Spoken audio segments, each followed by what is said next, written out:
Sean is with us again this morning. It's great to see you again, Sean. Good morning. So, what on earth is going on with this grain deal? A lot of the grain from Ukraine, Europe's breadbasket as it's known, goes to Africa, and Putin wants that support, doesn't he? You'd have thought so, wouldn't you? But there's clearly a lot going on behind the scenes. As we know, by a quick refresher, inevitably, Russia's been pounding away ever since they withdrew from the grain deal, pounding away Odessa, particularly the grain and the port facilities. But the real twist here is that that's only one of the routes for the grain is via the Black Sea. Actually, another route is via the Danube, which is out to the west. Yeah. Literally overnight, so Russia's now targeted Reni, which is a port city. And about 15 drones attacked, 7 people injured. And that's literally just on the border of Romania, which is a NATO country. And literally the river provides the border between the two. Now, there's no military significance to this at all. This is a blatant attack on the grain supplies themselves. There's no other reason for doing it. One of the questions is, why doesn't Ukraine simply move this stuff by land? Just by a quick comparison, a moderate-sized grain ship carries enough grain that 1,000 HGV trucks would hold. So it's just not feasible. It has to be done by road rail. Now, Russia claims it's ready to sign up to extending the grain deal, and indeed the UN Security Council is putting pressure. Even China is putting pressure on Russia. They're normally an ally.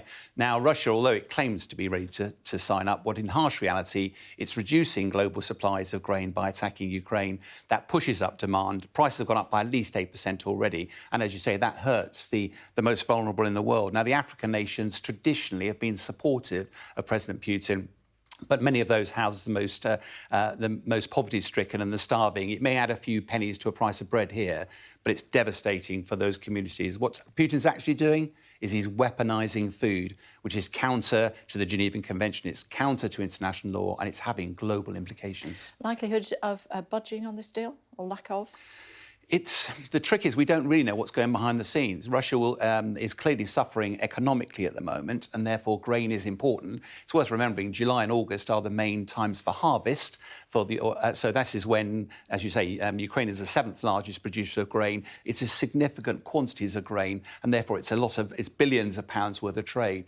None of us actually know what's going on behind the scenes, but this is blatantly not a military target that Russia's going after. Whether it's panic from the Putin regime because he's actually being pushed back on the battlefield, whether he's trying to force the international community's hand to try and draw this conflict to a halt, only Putin can know. OK, and as far as airstrikes overnight are concerned, more generally? It's the 6th time this month that Russia has attacked Kyiv.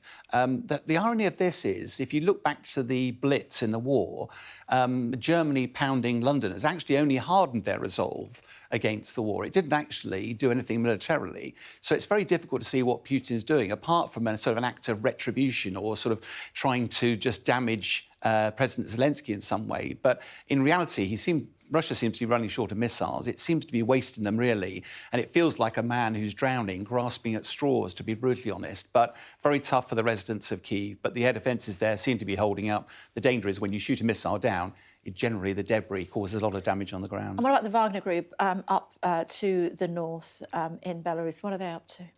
Great question. The honest answer is... You have a great answer. I wish I did. I think the simple answer is Putin doesn't know who to trust after their coup the other day. So actually getting them out of the country, getting them into Belarus, getting them away from any threat to Russia is probably his first priority.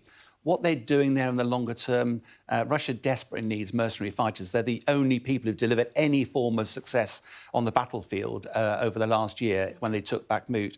So I think we'll have to wait out. As for Yevgeny Prigozhin, the boss, I wouldn't be going up too many high-rise hotels if I was him. No, or don't sack the food taster, eh? No. For now, thanks very much.